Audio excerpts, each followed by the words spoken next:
Chapter 14. It was a hazy sunrise in August.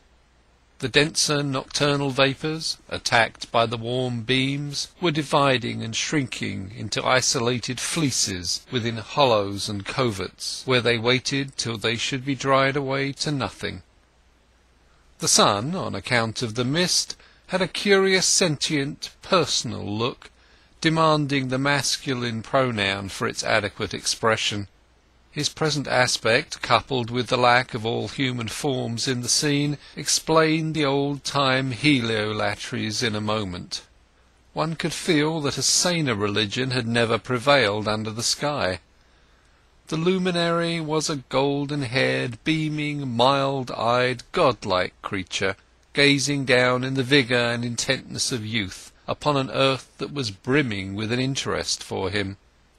His light, a little later, broke through chinks of cottage shutters, throwing stripes like red-hot pokers upon cupboards, chests of drawers, and other furniture within, and awakening harvesters who were not already astir. But of all ruddy things that morning, the brightest were two broad arms of painted wood, which rose from the margin of a yellow cornfield hard by Marlott village. They, with two others below, formed the revolving Maltese cross of the reaping machine, which had been brought to the field on the previous evening to be ready for operations this day. The paint with which they were smeared, intensified in hue by the sunlight, imparted to them a look of having been dipped in liquid fire.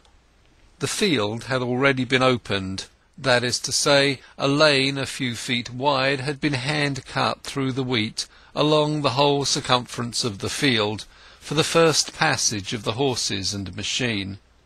Two groups, one of men and lads, the other of women, had come down the eastern lane just at the hour when the shadows of the eastern hedge-top struck the west hedge midway, so that the heads of the groups were enjoying sunrise, while their feet were still in the dawn. They disappeared from the lane between the two stone posts which flanked the nearest field gate. Presently there arose from within a ticking like the love-making of the grasshopper. The machine had begun, and a moving concatenation of three horses and the aforesaid long rickety machine was visible over the gate, a driver sitting upon one of the hauling horses, and an attendant on the seat of the implement. Along one side of the field the whole wain went, the arms of the mechanical reaper revolving slowly till it passed down the hill quite out of sight.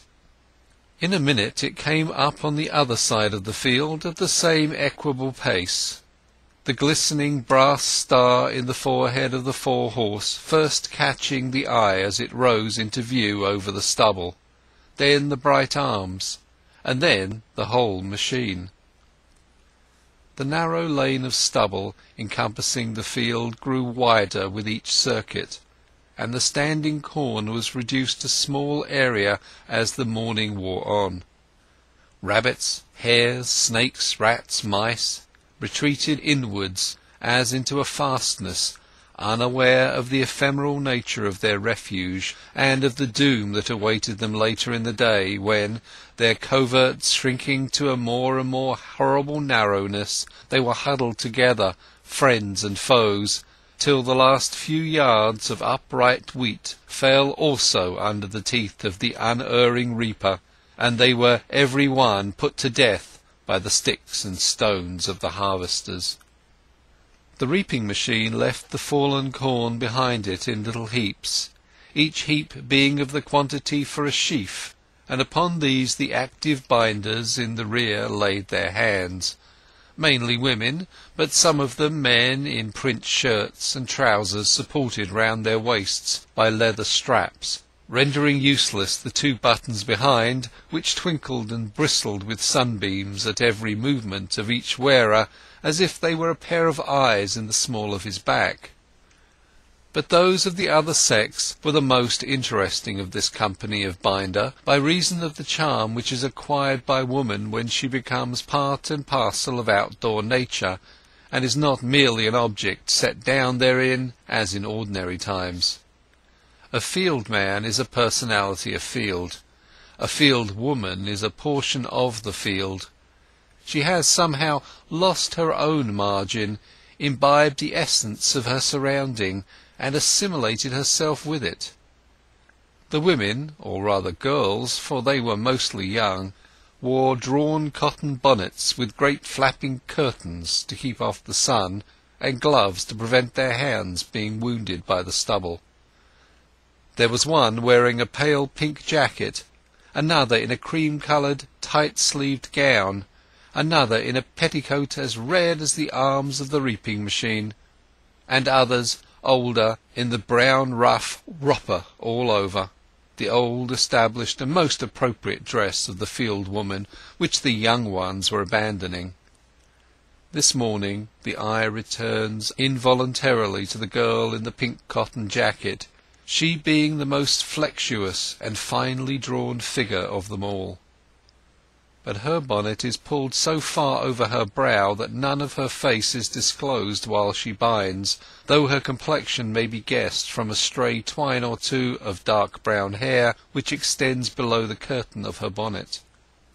Perhaps one reason why she seduces casual attention is that she never courts it, though the other women often gaze around them.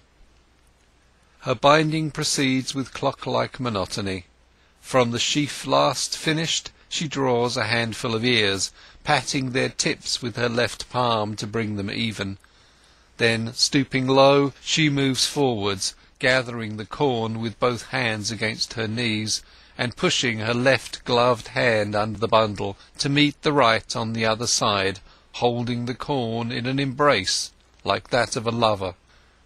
She brings the ends of the bond together, and kneels on the sheaf while she ties it, beating back her skirts now and then when lifted by the breeze. A bit of her naked arm is visible between the buff leather of the gauntlet and the sleeve of her gown, and as the day wears on its feminine smoothness becomes scarified by the stubble, and bleeds.